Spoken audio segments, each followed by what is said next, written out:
Good morning, everyone. Good morning to you all. As a new member of the board for Diversity Charter, I want to, on behalf of the board, give you a warm welcome to May's Fredagskunskapen. My name is Paolo Pilaki Björkman, and I have the pleasure of being People and Culture Director for ISS Facility Services here in Sweden. Usually it's our Secretary General, Karin Karlsbro, who welcomes you, but today we want to take the opportunity to inform you that I will be leading the team around Fredagskunskapen in the future, and we also want to take the opportunity to give a big thanks to Linda Jardin, who had the position before. We are a team around 10 people who is working around Fredagskunskapen, but we really would need some more men actually in this team. So if you are interested, please contact me or Anna, so we can take it further. Well, that said, it's time to hand over to our moderator for the day. So please, Olivia Marrero Engström, take over, and thank you all. Have a nice day.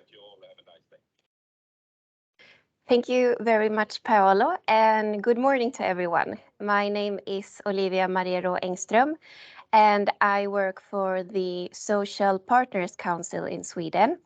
And I have the pleasure of being the moderator of this Fredagskunskap, which translates to Friday Knowledge or Knowledge Friday, perhaps. This is one of the monthly activities that Diversity Charter Sweden arranges. And today is a special one because, as many of you probably already know, May is the EU Diversity Month, which makes this webinar part of our celebration.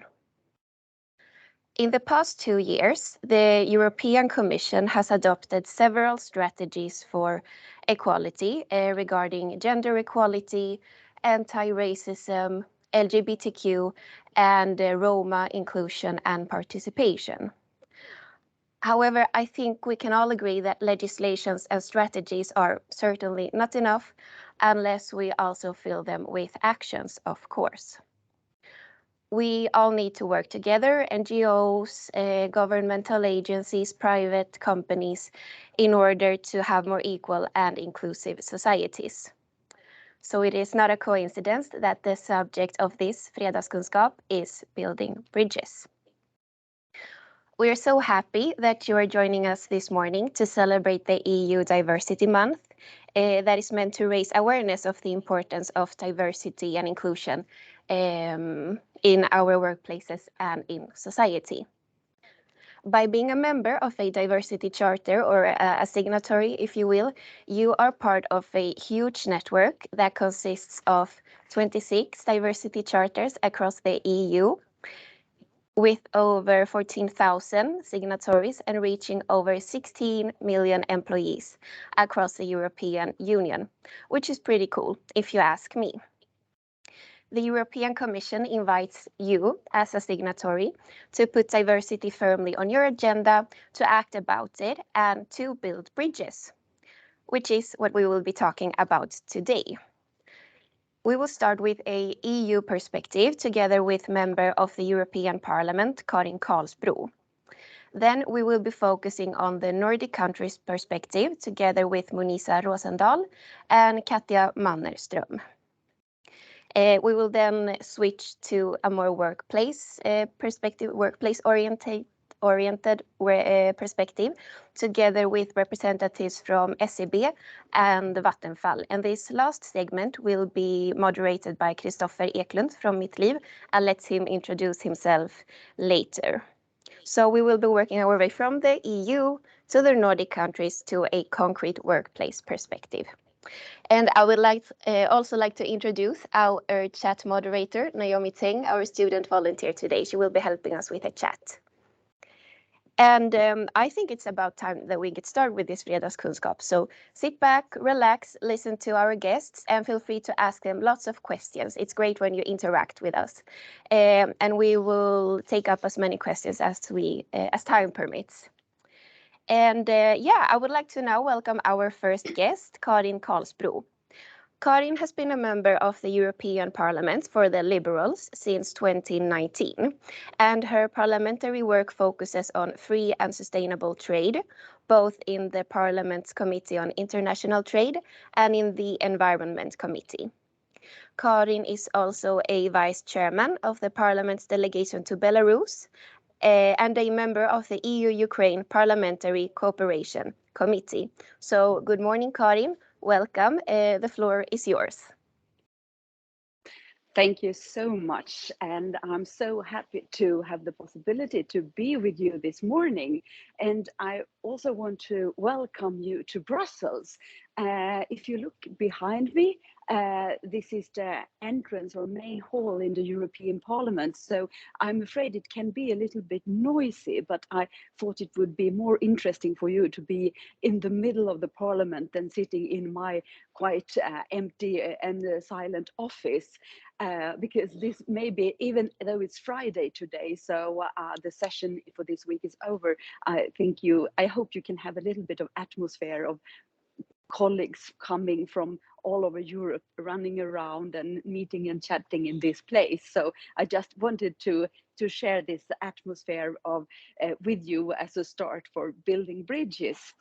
I was very happy that I received the invitation for you, and I hope that I can bring some perspective which can be interesting for your discussion and your networking. I think it's an amazing initiative, and I know you work very on the ground and concrete with this subject. But just let me introduce some perspectives from my side, and I would be so happy to answer your questions, or let's have a discussion or reflection together. I think we do it that way.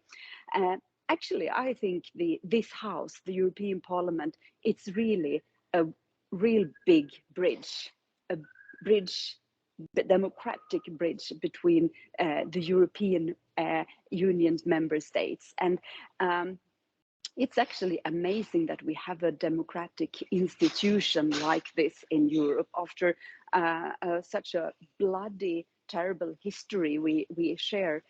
Nowadays, we meet in the same building here in Brussels, and unfortunately, we have to go to Strasbourg also. As you know, the Parliament has 2 seats, but when we want to finish that 2-seat system, because it's very unpractical, and I think it's not so good for the environment and resources to travel every month to Strasbourg. But it has a beautiful history, because after the Second World War, this was a concept of sharing power. So it has a very important symbolic reason why we do this, and we should not forget about that. And today, I think, we can just watch out in Europe and in the world and see how great need there is to build new bridges. As I said, this is the democratic institution of Europe, and I would say that without building bridges and reach out to colleagues from all over Europe, it wouldn't be possible to solve common problems. And I can see on the participation list that you are working in companies which with the activities and business globally, maybe at least in parts of Europe. And I think it's the same with you. You develop solutions, you share ideas, you have a common projects together with colleagues all around Europe. So the business sector is international, and so is actually politics. And I think that's so important that we care for the EU system, because in the global world, we really need more global policy making. Otherwise, it will be impossible to solve problems like climate challenge, for example. Let me mention some challenges to diversity in Europe today, which worries me a lot. All member states in the EU had, before they became members, to sign up for the basic democratic values, and that is about democracy, the rule of law, human rights, all these very, very basic things. We all of us, I think, we take that for granted. But we see how these basic values are challenged also inside the EU today. And you mentioned HBTQ perspectives in the diversity dimension.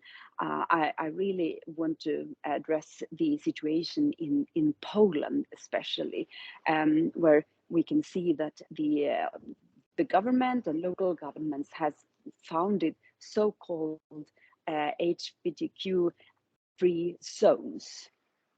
I think I have to say it's very difficult to take that word in the mouth, because it's so terrible that we in Europe 2022 have this kind of discrimination in a democratic country. And we try to, from the European Parliament side, to push that in the right direction, and because it's not legal from the basic values to do that. And I think the only way to stop countries to leave the basic ideals is to stop the fundings to money. We used to say that the EU is not a bank machine. If you're not following and fulfill your obligation to the basic values, you cannot expect that you can just receive your agricultural funds, your regional funds, your financial support, which is in many cases very high. So I think it's to follow the basic democratic human rights values. It's not something you do in additional to a lot of other things. It's really the base for everything else. So this is a very hot topic in Brussels, how to deal with countries not fulfilling their obligation. When we talk about building bridges, it's not possible to not mention what's going on in Ukraine, of course, because I think the Russian war in Ukraine is the thing that we are focusing most of all these days. And it also reminds us that war, unfortunately, is possible in Europe, also 2022. And it's against all international human rights law. It's about all kind of violation on human rights we can imagine. In beginning of April, I had the opportunity with the delegation to Ukraine in the parliament to visit Kiev and Bucha. And we all have seen on the TV what's going on there, but I have to say, for me personally, it's before and after that, because what I think is that what we saw on TV was taking place in these areas around Kiev in beginning of April, in the end of March.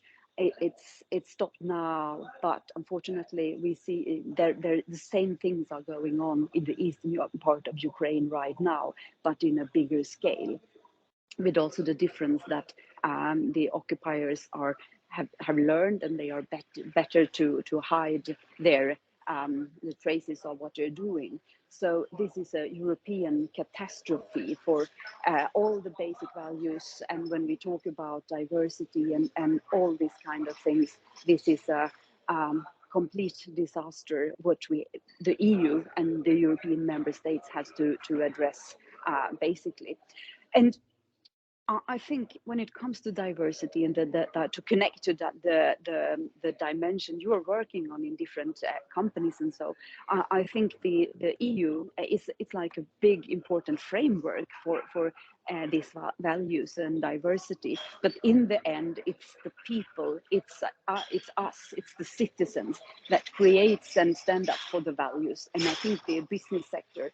Without the business sector, it's not possible to do that, because in the end, it's how we treat each other on the working places. It's how we treat our neighbors. It's how we treat our people coming from other countries in Sweden, and how Swedish people are treated traveling, working, studying in foreign countries. And in the end, we are just humans. So I think this discussion today, it has been so important always, but in Europe today, unfortunately, it's more serious, important, and so fundamental for the future than ever. So I stop there, and I would be happy to have a reflection and discussion with you with Thank you very these much, topics or Karin, anything for else you want to painting know this about the picture for problem. us. You gave us some history. You told us that your actual workplace is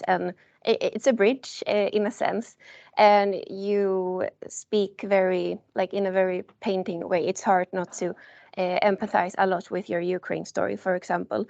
So from what I've heard now, would you say that there is like a backlash in diversity and inclusion work going on because there's a lot of things happening? You mentioned, for example, the LGBTQ free zones, etc. So is there sort of a backlash happening?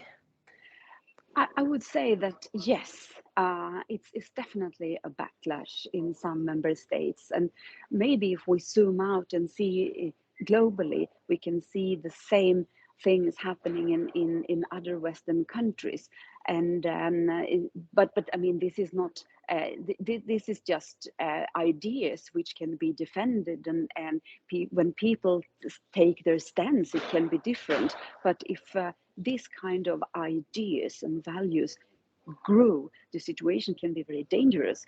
And this, I rather call it homophobic zones. I think that's a better word. I would say that it's just you might say this is just a statement and so, but on the ground, this makes difference for people, because it's a signal that it's okay to discriminate. It's a signal to the police that it's okay to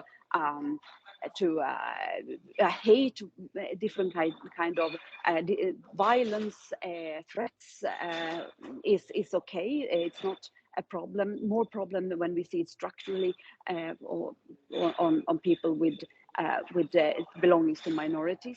It's a signal for the social workers when it comes to how to deal with children living in rainbow families. It's a signal to schools that the diversity perspective in this from this point of view should be invisible. So for people on the ground, this has a huge impact on people's life.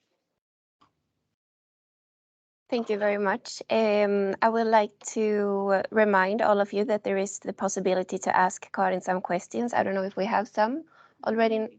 No questions yet.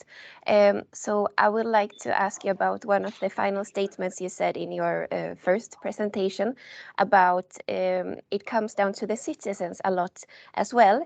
And I feel like personally for me, sometimes EU and EU Parliament committee members, etc., feel quite far away from my day-to-day life. So I was wondering if you could translate, not translate, but further nuance what you said about it comes from the EU, but it's also what we do as citizens, if that makes any sense.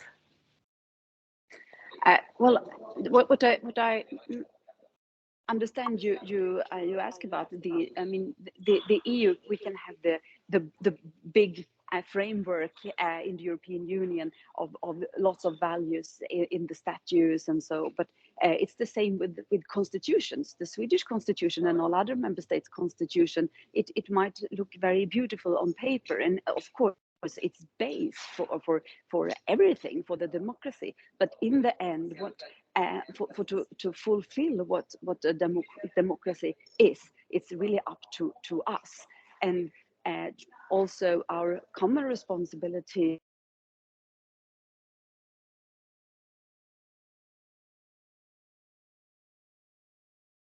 Karin froze on my screen. Let's see if we can get back sound. I think you're back now, Yes, Karin. yeah.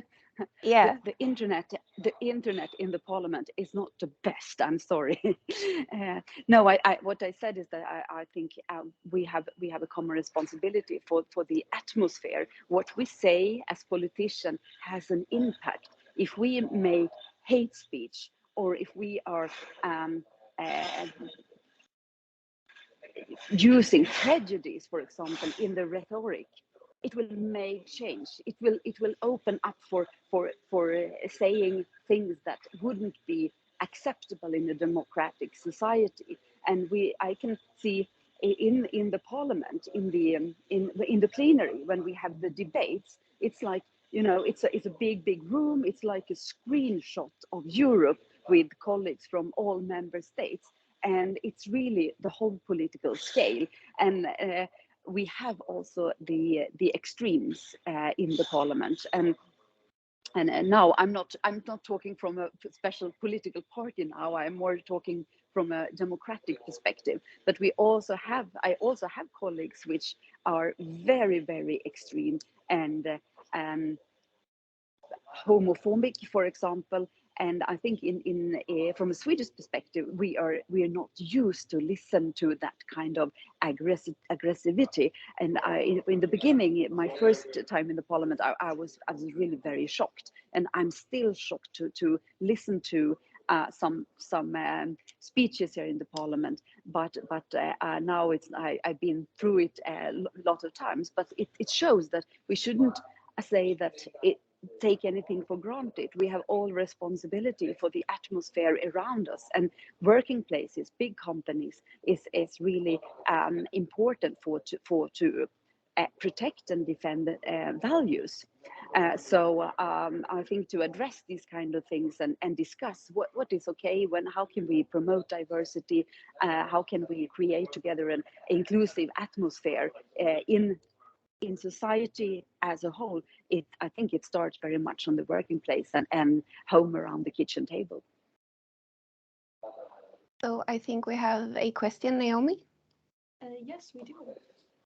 It's asking about strategic importance of planetary engagement and its involvement with the EU, and asking if the EU will tone down their pressure on Poland regarding the issue of LGBTQ rights, regarding the Ukraine conflict.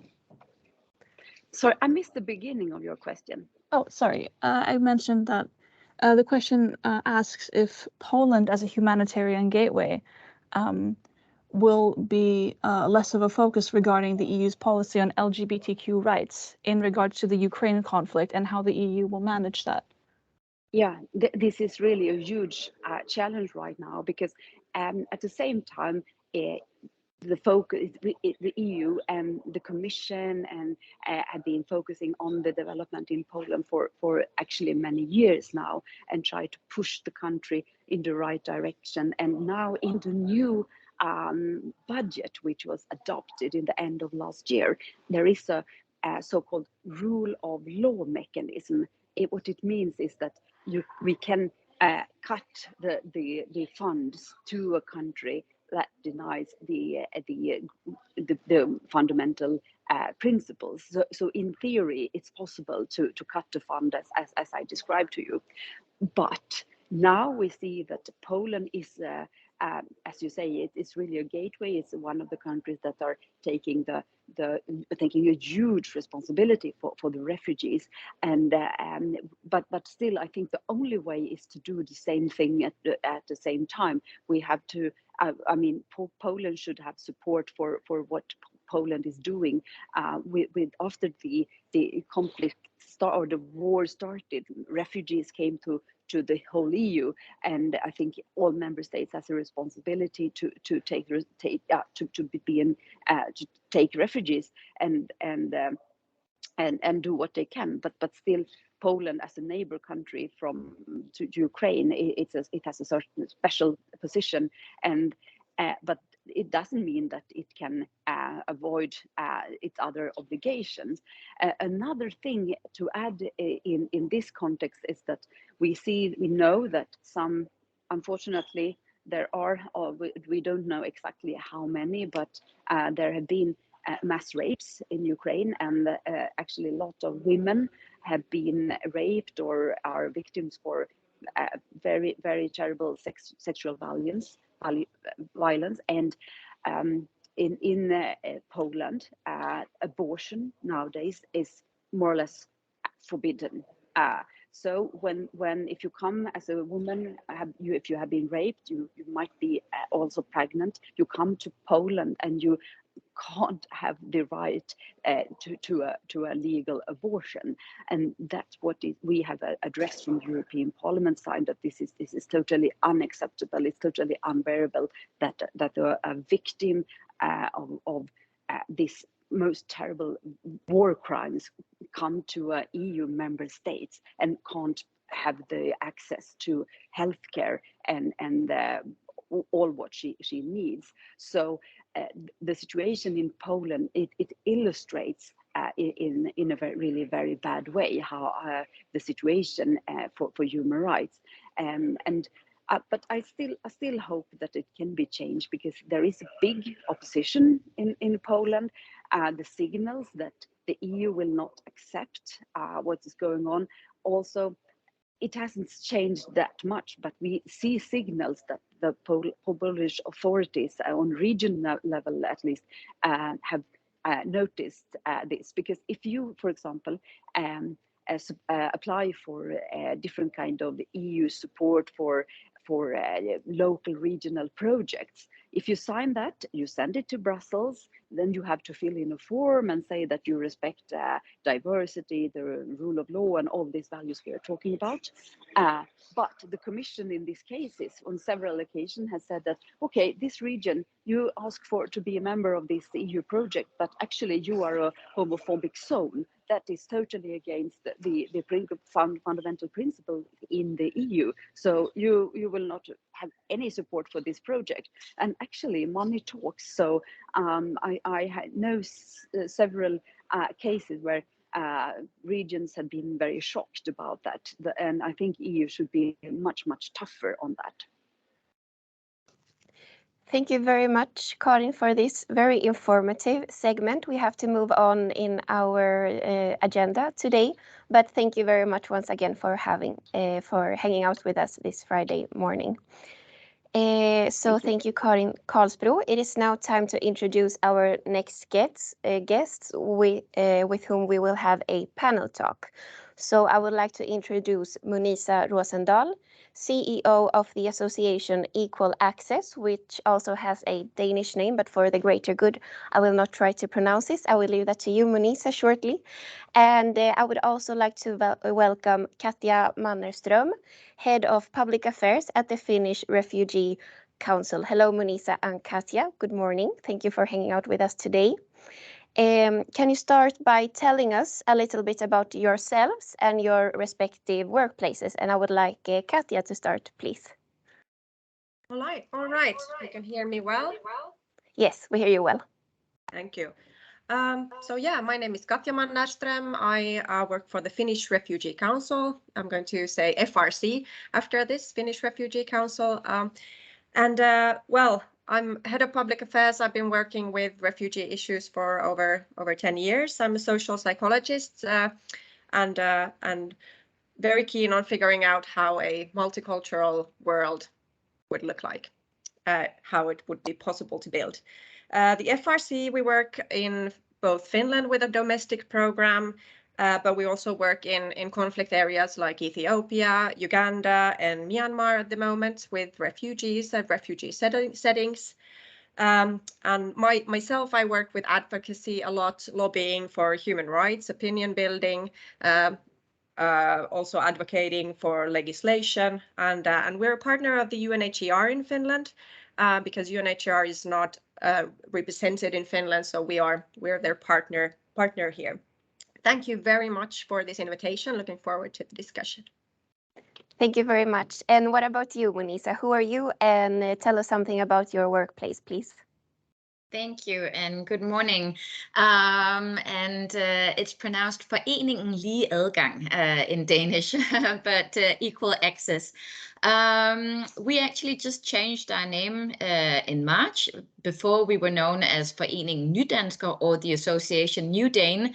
But as we are taking a much broader perspective on diversity, and we also felt that our name actually didn't really symbolize what we were doing, we changed it to equal access. And that is exactly what we're trying to create: equal access towards the labor market, to education, and to communities. We have a big focus on ethnic minorities. We work in all of Denmark, and we work both with highly educated expats and people who have come from war-inflicted countries. Thank you very much. Before we get into like the really, really good stuff, both of you are involved in diversity charter in your respective countries. And I wasn't aware that diversity charters in different EU countries can be led in some different ways. So Katja, can you tell us just a little bit about how Diversity Charter Finland works? Well, in Finland, Diversity Charter is a part of FIBS, which is our corporate responsibility network here in Finland. And FIBS members can be signatories of the charter. And at the moment, FIBS has almost 400 members, of which 100 have signed Diversity Charter. And we as an NGO, we work together with FIBS to then work together with the corporate world. Thank you. And what about Diversity Charter Denmark, Munisa? Yes, we're also a small NGO, and actually we began the Diversity Charter back in 2014, but it has been dormant the past years. But then in November 2021, we relaunched it with a new logo and everything, and we just had our signing event. So I cannot brag about the same membership numbers as your charters, but we definitely we're working on getting there. And it will come, of course, I think so. Of course. Yeah. And actually, we're not going to get into this right now, but I hope we will have time for this, because during the signatory event that you just told us about, when you and I were preparing this conversation, you mentioned a really, really interesting conversation that you had during that event. And I will leave that as a cliffhanger, and hopefully we will get to address it as well during this panel talk. So I'm going to ask you like a really big question, which is, how does your workplace build bridges? And Munisa, would you like to start this time? Yeah.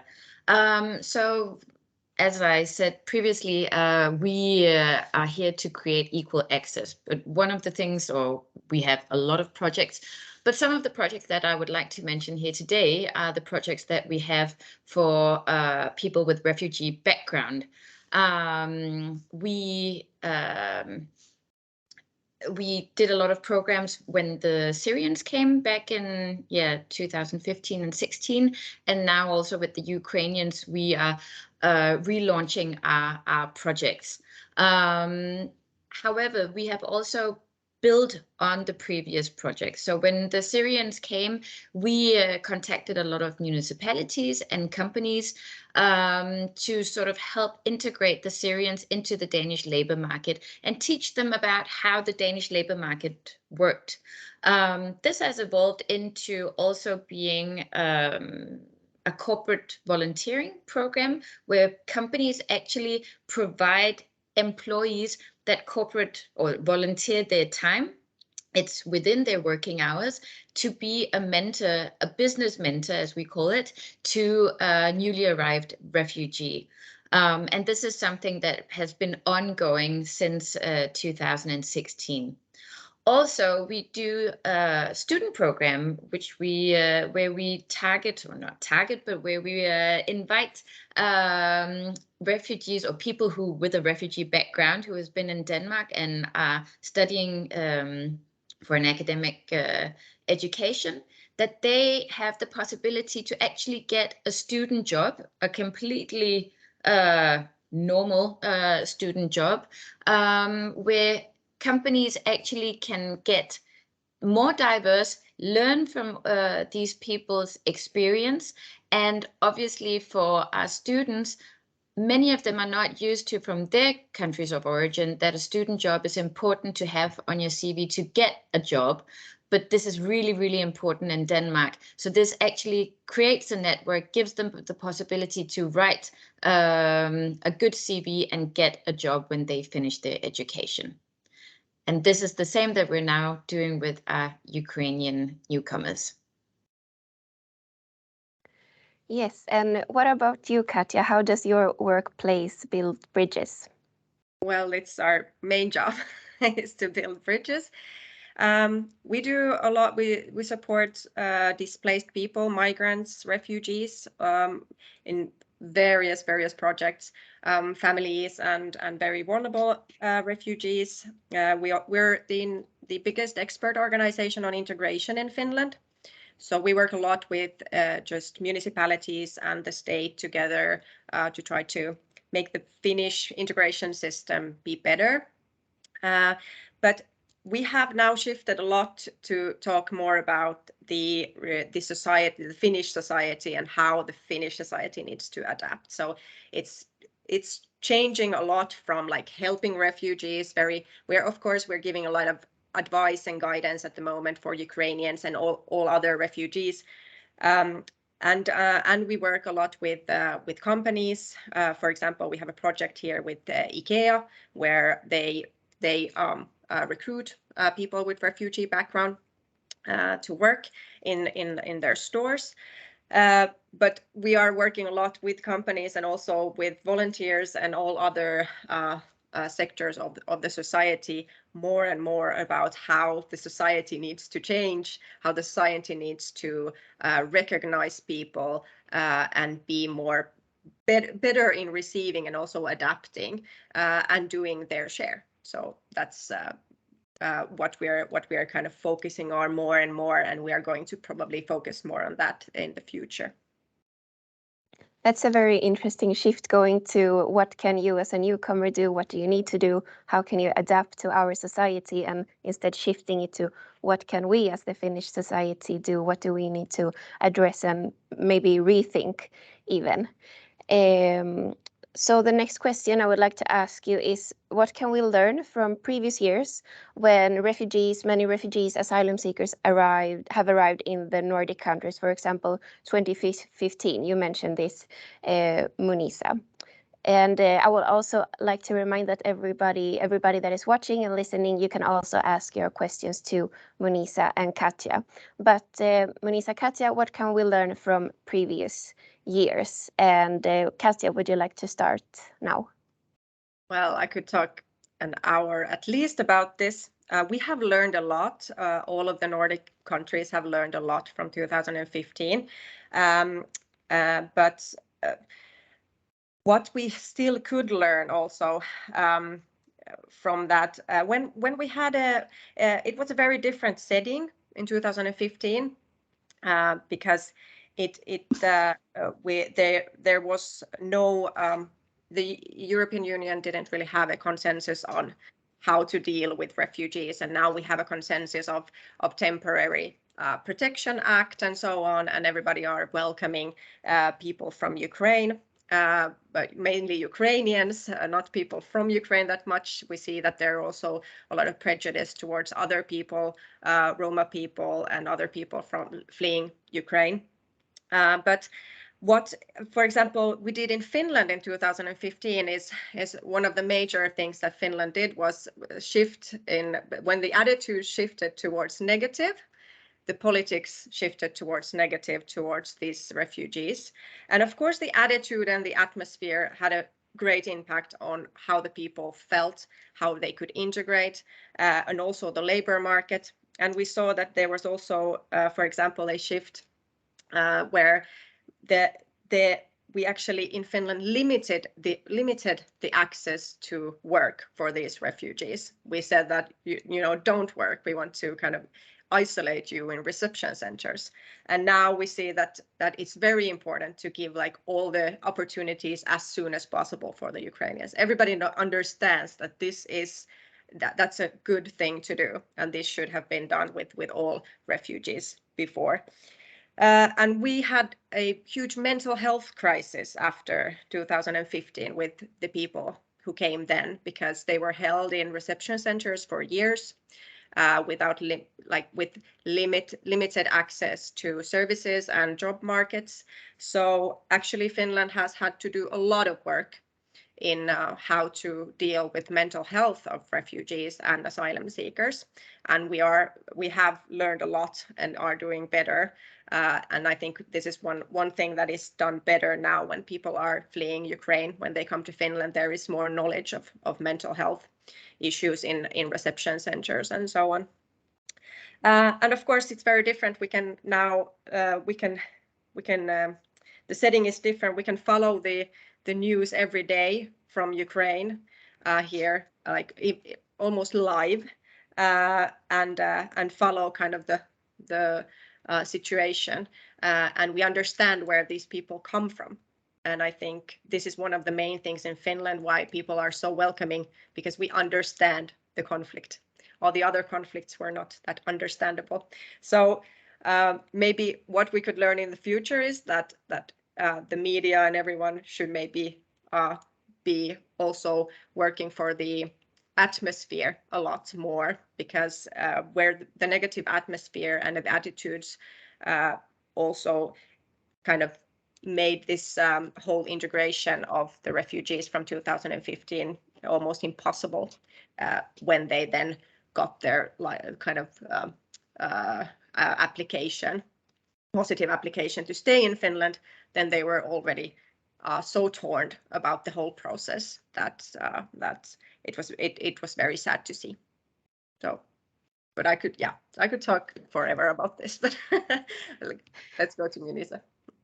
I think there's definitely a lot of similarities to Sweden. And what do you think, Munisa? What can we learn from previous experiences?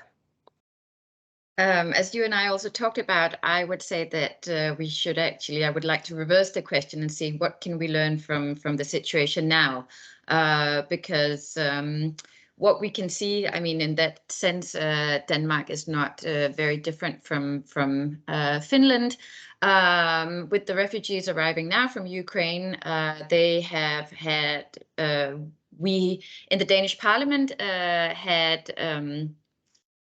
now we have a special law which permits people from Ukraine to have, I mean, they don't even need a residency permit before they can actually go out and look for a job and get a job. They do not have to live in asylum centers like other refugees. They have access to all our entire welfare system. Unfortunately, this is not eligible for other refugees. Now, in the association Equal Access, we believe that everybody fleeing from war or personal conflict who are pursued, they should have equal rights. Unfortunately, this is not the case in Denmark.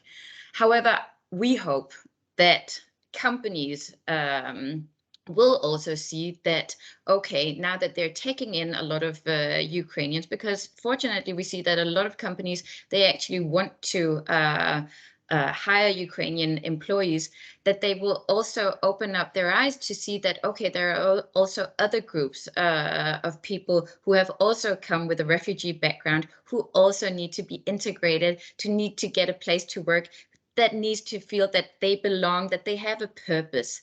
So I hope, this is my really, really one true hope, that we will learn that we cannot discriminate, that all people fleeing from war should be treated alike, and that we should treat people like human beings and help them get jobs and everyday life, their kids to school, so that they can prosper. And also it's a benefit for the countries, because at least in Denmark, we have a lack of workforce. We need good people to actually go and get jobs in companies. And if we let more people work, instead of just, as Katja also mentioned, making them sick because they're sitting in asylum centers. I mean, for me, this doesn't make any sense. So this is what we're hoping for, and this is what I hope that we will actually learn from.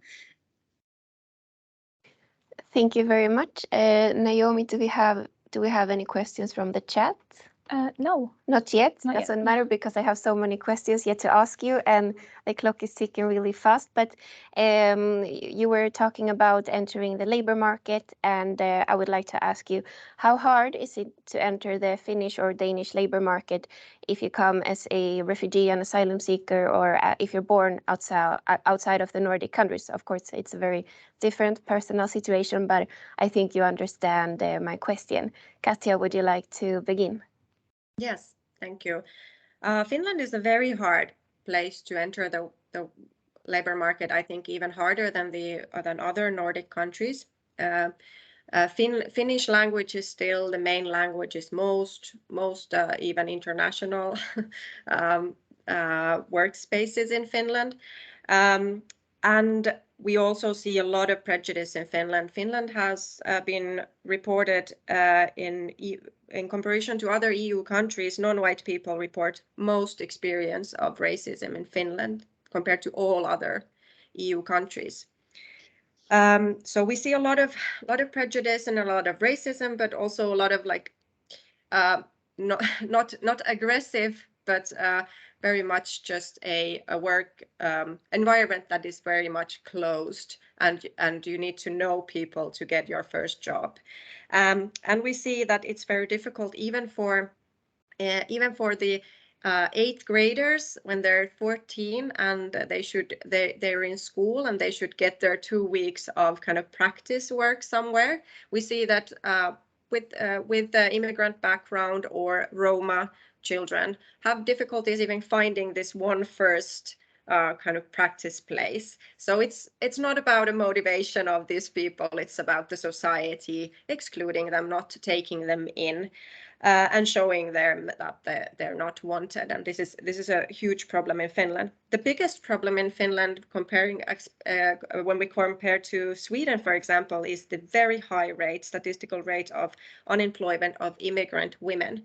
It is over 50% of all immigrant women in Finland. Over 50% are outside the workforce, unemployed, and this is huge. It's a huge number.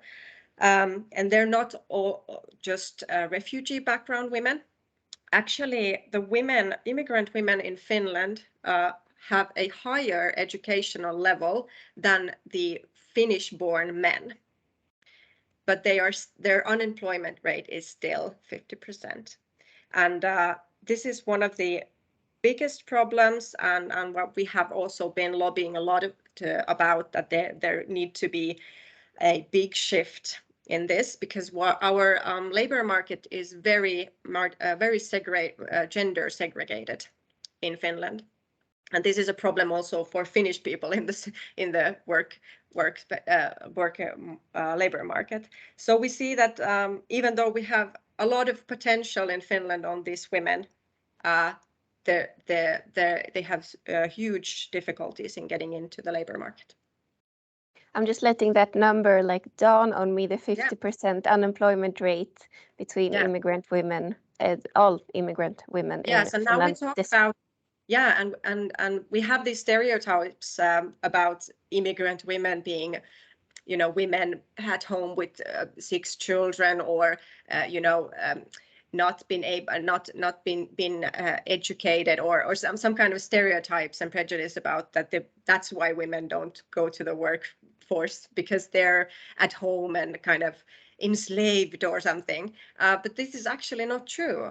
We talk about women who come as immigrants from Germany to Finland, or any other EU country, and have a higher educational degree. They are in this number, and they are a huge. It's very kind of, and this is something that I go around and tell everybody all the time, because I'm kind of like, we need to wake up. We cannot go on with this kind of system. Thank you. What about you, Munisa? What would you say? How hard is it to enter the Danish labor market? It's really difficult, especially if you have a name that doesn't sound ethnic Danish. We have actually made it. There is a report saying that men who has a Middle Eastern sounding name, they have to send 50% more applications just to get to a job interview than ethnic Danish males. And women who wear religious headscarves need to send 60% more applications to get to an interview compared to ethnic Danish women. So we have a lot of discrimination in the workforce. It's also difficult because we see that a lot of children who are born and raised in Denmark but might have parents who have come to Denmark either as immigrants or with refugee backgrounds, that they, again, the women actually do really, really well. They are the highest they get the highest education, also more than ethnic Danish women. But we see that they lack network. We see that they lack these first entrances, experiences that can actually lead to good jobs. We see that, however, which is positive, that we are getting more and more people with immigrant backgrounds into the Danish workforce. So this is a positive. However, we see that they all have the lowest incomes and the lowest positions. So, I mean, there's still a lot of people without or outside the workforce. The most part are within the sort of lower positions. So we really need to make the workforce more accessible, but also like we have a huge gender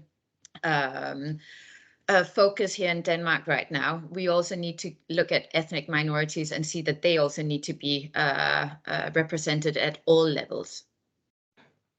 And regarding the last thing you said, also a lot of similarities to Sweden. I can relate a lot to that. And unfortunately, we have run out of time, but to finish on like a positive or rather a call for action note, I would just like to ask you if you have one call for action that you can brief us with shortly. Katja, can you say something about that? Well, my call to action is that everybody who can and who has the possibility in their, for example, work, is start from the kids. I've seen so many kids who have been used to prejudice and racism even from very early on, that they do not feel included. And so if you have the possibility to give a training place or kind of place for somebody who's young and needs these kind of good experiences, I think their impact is bigger than we understand. Thank you. And some final words from you, Munisa? I completely agree with Katja. To try another focus point, I would say that I don't know how it is in Sweden, but in Denmark, the Danish language barrier is a huge barrier. Please, I mean, Swedes, you speak English really well, as we do in Denmark. It shouldn't be that difficult to actually engage and employ people who do not speak either Swedish or Danish. So please look at how is the language actually a barrier, or can we actually work around the language so that you can employ more international people, get more diversity and more knowledge? Thank you very much, Katja and Munisa. This conversation could go on forever, I feel like. Thank you very much for spending this morning with us. Thank you. Thank you. It's now time to leave the floor to our second moderator of this day, Christopher Eklund, that will be moderating the segment with SEB and Vattenfall. So, Christopher, I'll let you introduce yourself and our guests. Olivia, thank you, and good morning, everyone. Christopher Eklund. I work at Mittlead. We're a member of Diversity Charter. We are a consultant when it comes to diversity and inclusion. And we run the largest mentorship program in Sweden when it comes to people that are foreign born, that have a post-secondary education. and that struggle to get a job in Sweden or to find a suitable position. So of course we are very happy that we get to spend this last part focusing on mentorship programs. They are definitely shows a good example of the type of bridges that we have as a theme. And we're also happy that we have, like you said, Olivia, SCB and Vattenfall, and 5 participants from them who are going to help me to shed as much light as possible on these type of programs. But I would encourage all of you, and you've been good so far, to post questions in the chat. If we don't have time, I promise that we'll get back to you after the event and answer all of them. So with that said, I would like to start with Vattenfall, and I'm going to say welcome to Lisa and Nermin. They're both involved in our program, so they can tell us about their experiences as mentors. But I will start with the corporations. I will start with Vattenfall, and they have been using mentorships for a number of years. So Nermin, if on top of you introducing yourself ever so briefly, could you tell us a little bit about the motives or the reasons for why Vattenfall keep on making use of these programs? Yes, thank you, Christopher. Hi, everyone. In advance, I would like to apologize for occasional coughing. I'm still recovering from COVID, fully vaccinated, but still got COVID. So take care of yourselves, keep distance. As Christopher said, my name is Nermin. I work at Ringhals nuclear power plant on the Swedish western coast. I've been working there for more than 17 years now. And to answer your question about mentorship and diversity, I'll use an analogy first. I know we have short time, but I think it's a good analogy.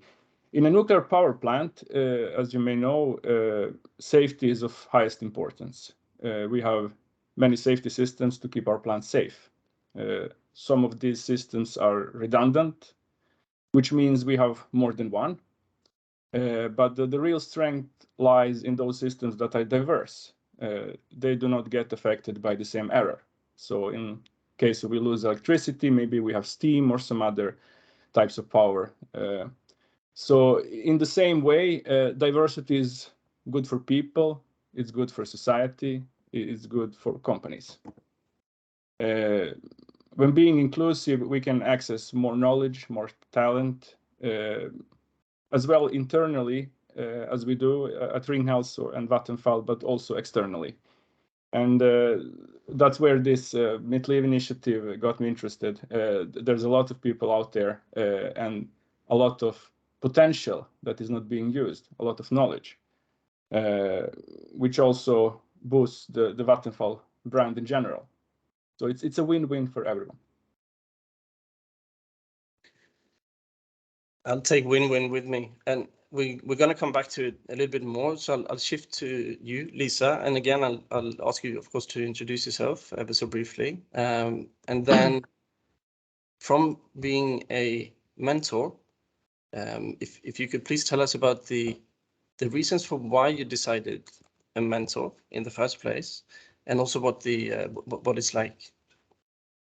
Yeah, thanks. Hi, everyone. I'm Lisa Kleist. I'm HR business partner at Vattenfall. And why did I decide to become a mentor? I mean, I came across Mitt-Liv actually in another workplace. We used Mitt-Liv as a training consultant for our managers from 5 different countries to talk about inclusiveness, biases, and diversity. And then, of course, being employed, being a citizen in Sweden, and I lived abroad myself, I feel I have a lot of power, and I need to take responsibility of that power to really, do what I can do. I'm also a parent, so I want to be, as previous speakers have said, I want to show my kids what we can do to create a sustainable society. So also, I have to say, I also wanted to expand my network and find some new contacts and friends, which I did through Mitt-Liv, the mentor program. It's good. Thank you. And I mean, if I ask you the same thing, your decision behind becoming a mentor, and then what it is like, if you can tell us a bit. Yeah, sure. First of all, it felt like a good thing to do. I tried to reset myself from all the exposure some negative events have in media regarding refugees, immigrants, problems in society in general. Me being myself a refugee from war in Balkans back in the 90s, I know how it is.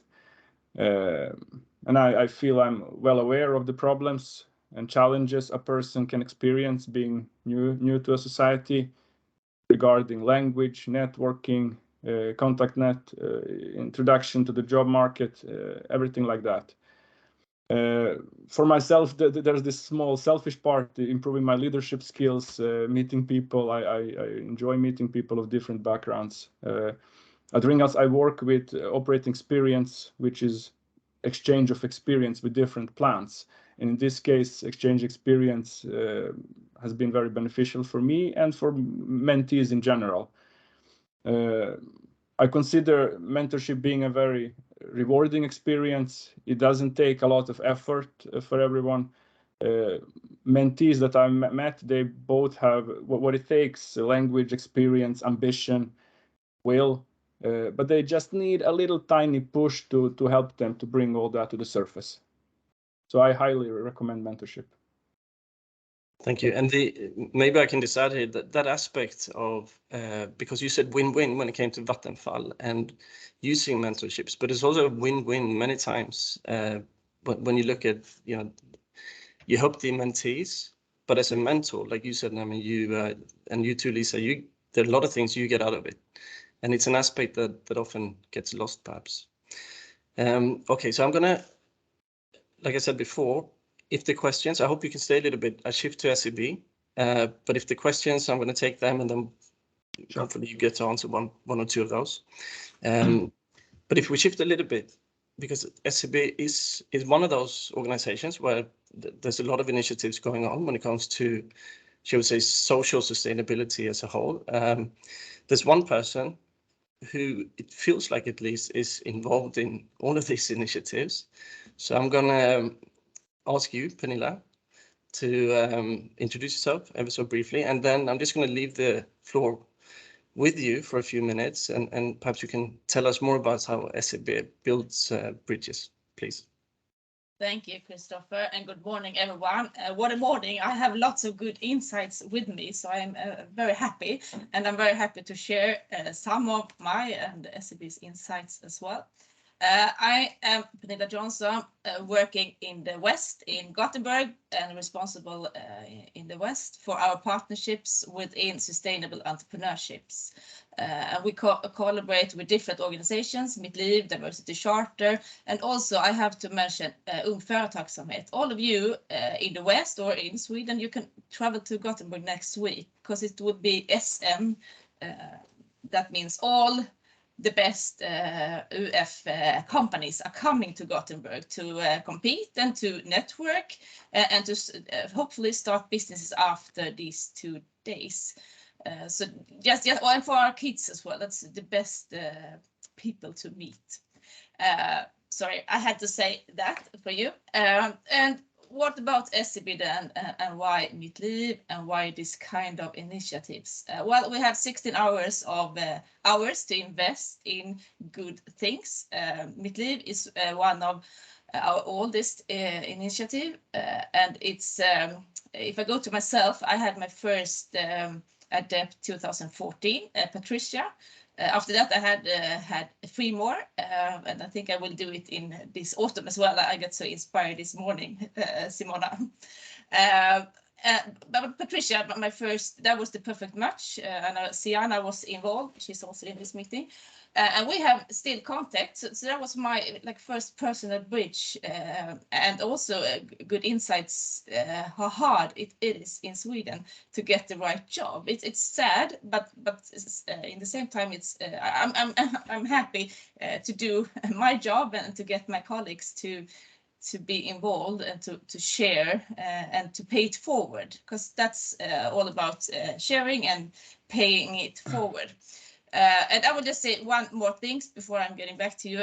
As the Finnish girl, I could also speak forever, and I won't do that.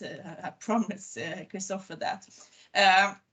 But some insights from the organization and some quotes.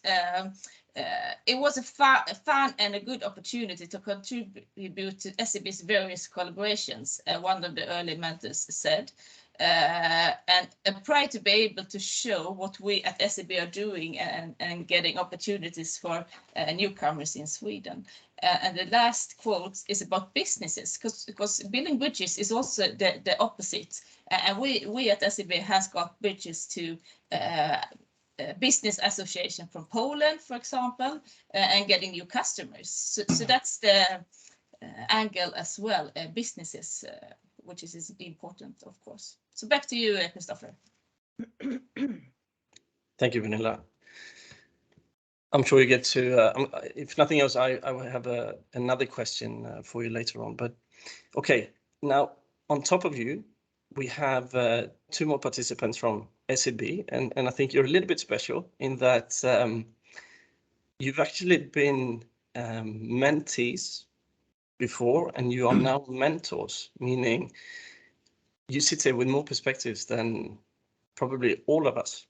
So we get a chance to start off at least in one end of that bridge, and asking you as previous mentees. And I'm gonna, Monica, if you don't mind, I'm gonna start with you, and I'm gonna ask you to go back a little bit in time and perhaps tell us about why you decided to register as a mentee that first time, and also tell us a little bit about yourself, of course. Thank you. Well, I can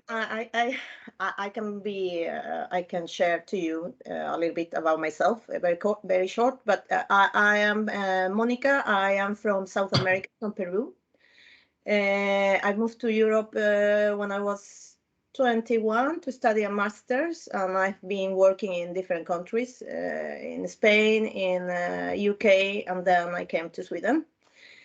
But back to your question, Christopher, why did I register to be a mentee at MidLeaf Chance? Well, this is my very personal reason, which I think many who has been in my situation can identify with. And this reason is that after sending several CVs with no luck getting interviews, I was frustrated because I have many years of experience. So, well, but I just started to realize I needed help. I needed help to find my bridge to the labor market in Sweden. Yes, as easy as that. Well, this help that I needed was in terms of support and advice regarding, as I said, the job market in Sweden. At that time, one of the questions I asked myself quite a lot was what to do to get an interview in a company that I like, because I knew for sure I was going to get a job. I knew that, but I didn't want just any job.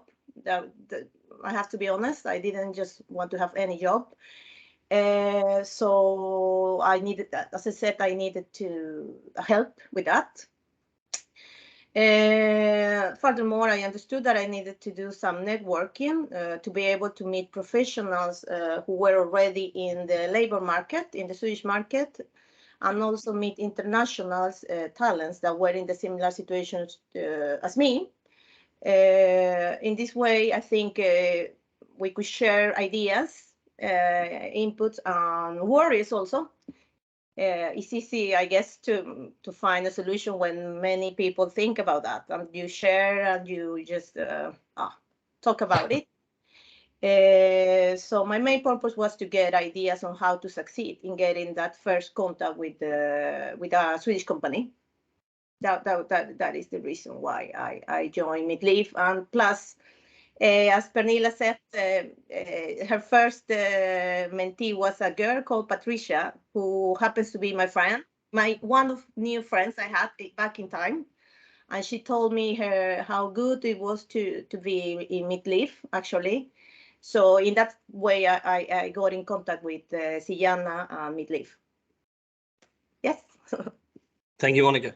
And maybe I could, because what Patricia is then is she becomes an ambassador, and we both talk about it a lot, but we try to measure when we evaluate the program that we run. At least one of the very strong, shall we say, facts that come back is that people that go through mentorship programs become ambassadors, and you know, they help get that ball rolling afterwards. Now, Hediye, I'm gonna same as for Monica, please, if you can introduce yourself ever so briefly, and then if you can tell us a little bit about how the program helped you getting closer to the job market in Sweden, how the program acted as a bridge for you. Yes, good morning. If I can still say good morning, everyone. My name is Hediye Mastani. I came from Iran originally in 2010. As a student, I studied 2 master degrees in Uppsala and Lund, but still I had problem finding the job. I couldn't even get an interview. Then, as Monica said, I thought that I need help, and I had a friend who introduced MITLIV to me. I applied for MITLIV, and at the beginning, I have to say it was hard to find a mentor. So it's really important if you get like to apply for being a mentor, then I could find a mentor, and I was an adept in MITLIV. How did it help me? I got to know a lot of people from different companies. I had a lot of interviews, like they had like the practice to like interview practicing. How to write a good CV, to make a bigger network, to know people, and then also to sometimes some small things like social codes that you need to learn. I could learn from those people. So a bigger network, and more importantly, it helped me to my first job in Sweden, which I'm still working there. SEB. Thank you. Great. We'll get back to you, Hediye, as well. Monica, if we shift to the other side of that bridge, how do you think employers and employees can benefit from being part of a mentoring program? And we talked a little bit about what we heard from Vattenfall before, but if you can give your perspective on that, please. Well, as I said, mentioned, I am an employee in SEB, and I am a mentor in MITLIV Chance. I can just tell all of you that my mentee is a girl from Brazil who has lived in Sweden 3 years, I think. She's a very clever girl, has speak very good Swedish, but still has problems finding a job. I identify very much with her. So if I must say, it feels rewarding to manage to help someone, to listen to someone, give them time. Meeting my mentee has exposed me to different ideas, thoughts, and perspectives, and also has given me the opportunity to reflect about myself. What did I do right or wrong that I can share with my mentee? How can I help her to get closer to the job she wants, how to succeed?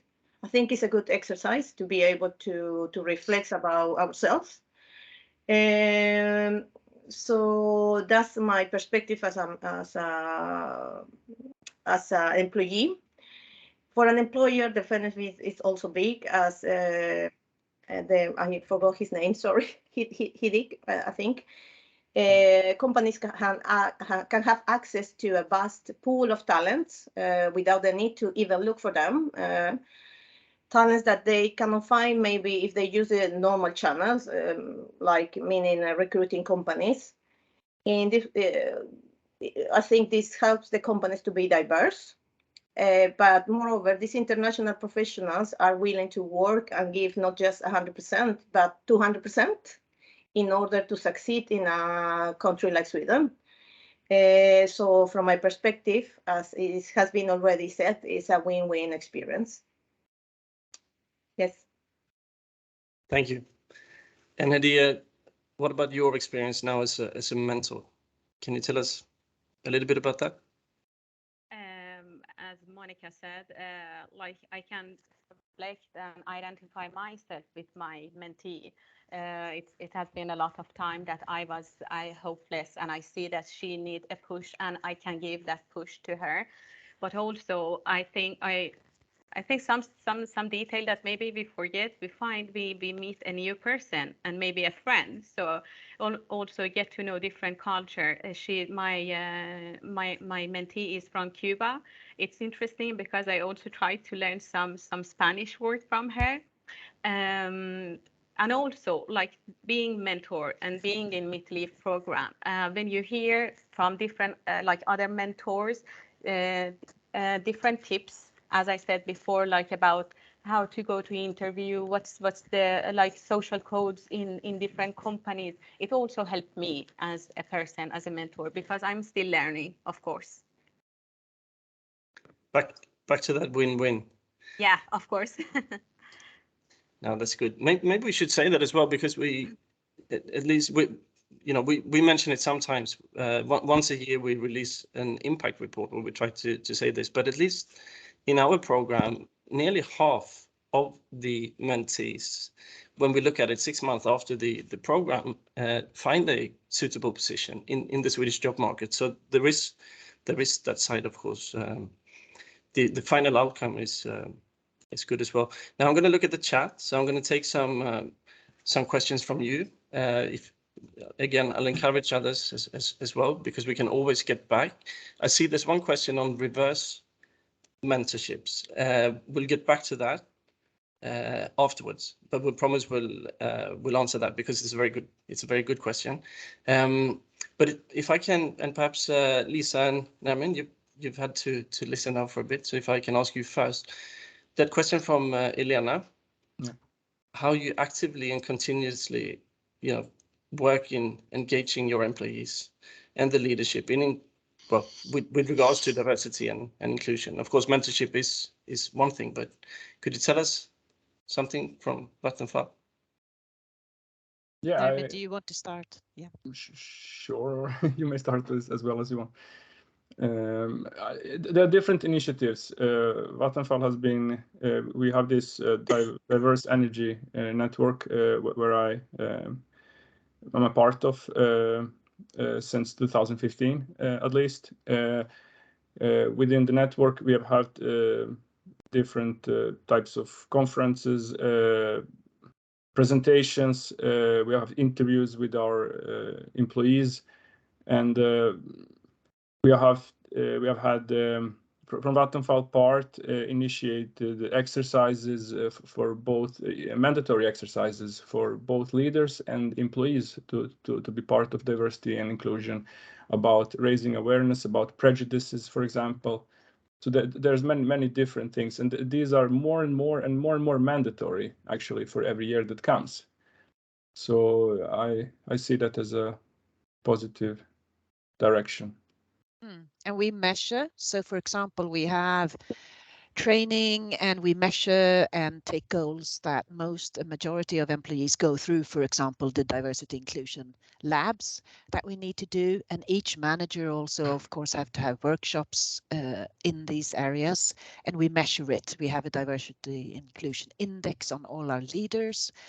But I also think as an employer, we need to change things. And we spoke about language before. So from an HR perspective, we make sure that we don't have language specifications in adverts when it's not needed.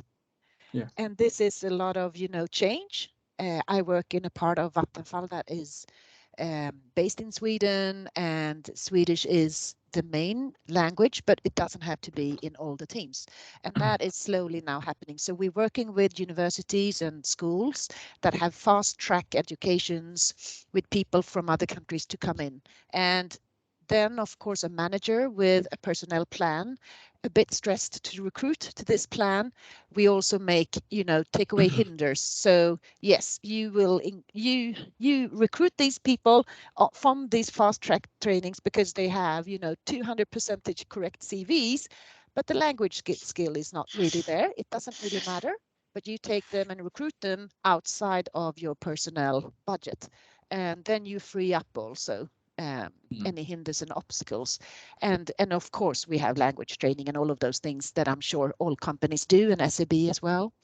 I think also we work with other partners. For example, we had Expand the Norm or Vidga Normen. This was the county administrative board in Stockholm, where we had 40 employees being part of the training and the program to be aware of skin color biases.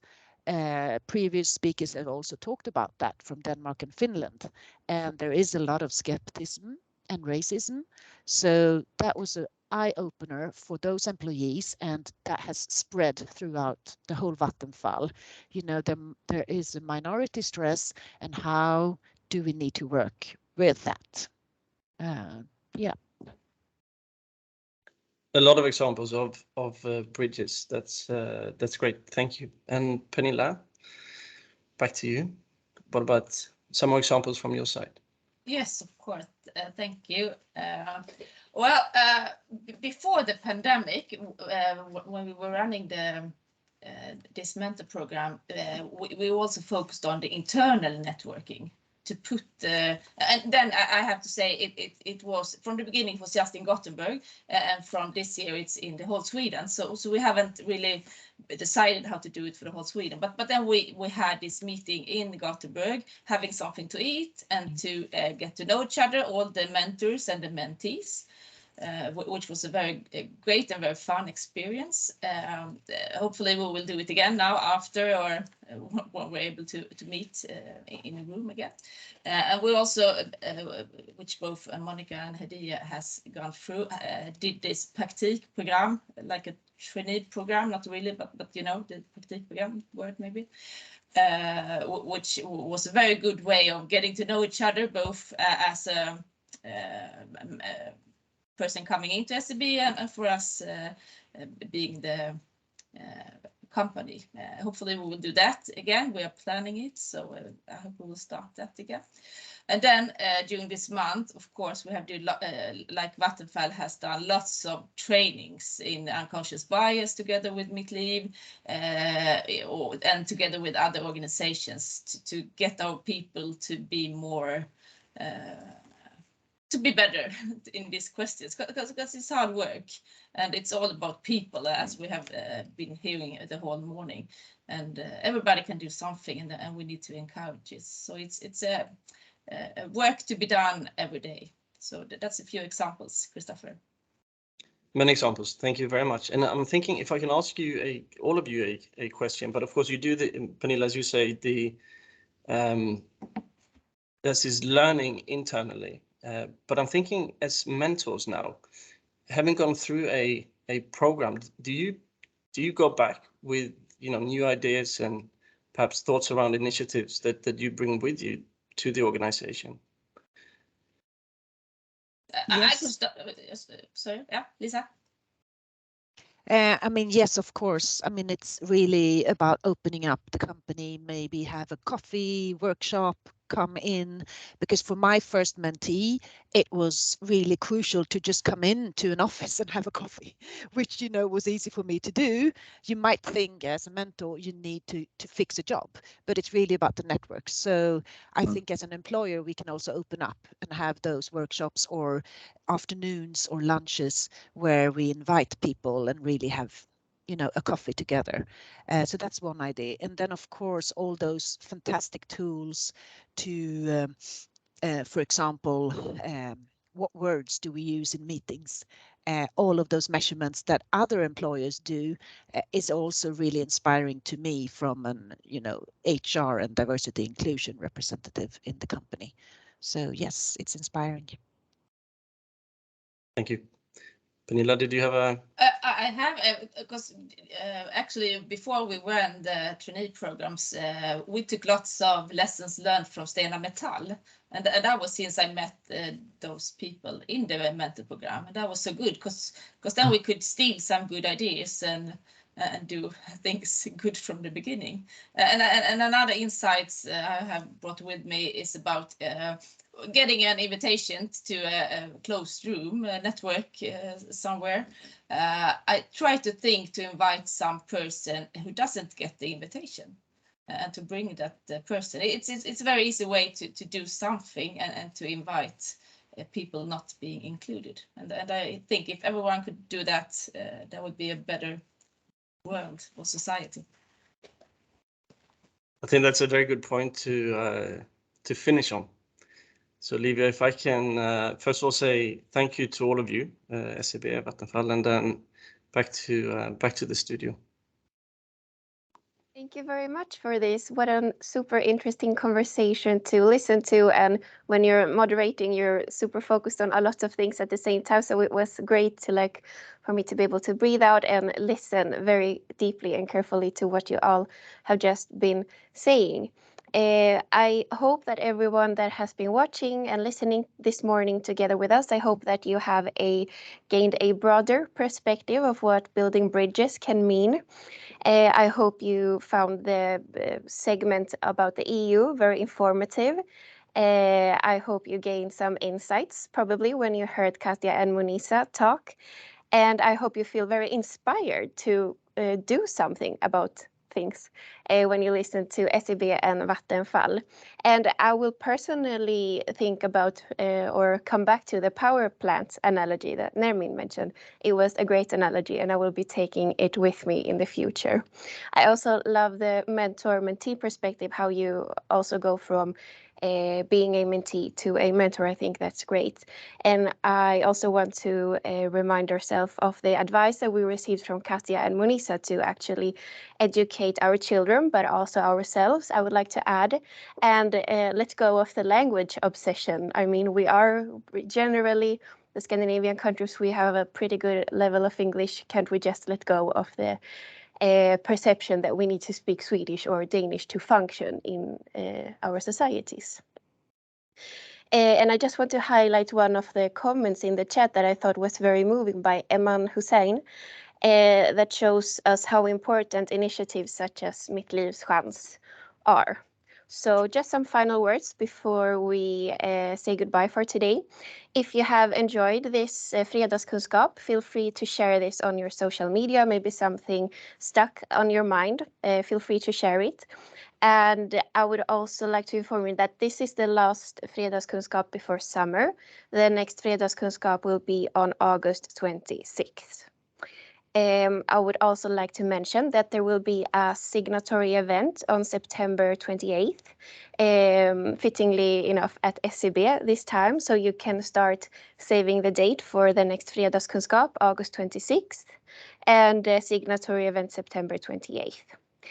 And remember, EU Diversity Month has not ended yet. You still have plenty of time to engage in activities to really do something about diversity and inclusion in your workplace. And just as a final note, this event will be uploaded in its entirety on the Diversity Charter Sweden YouTube channel.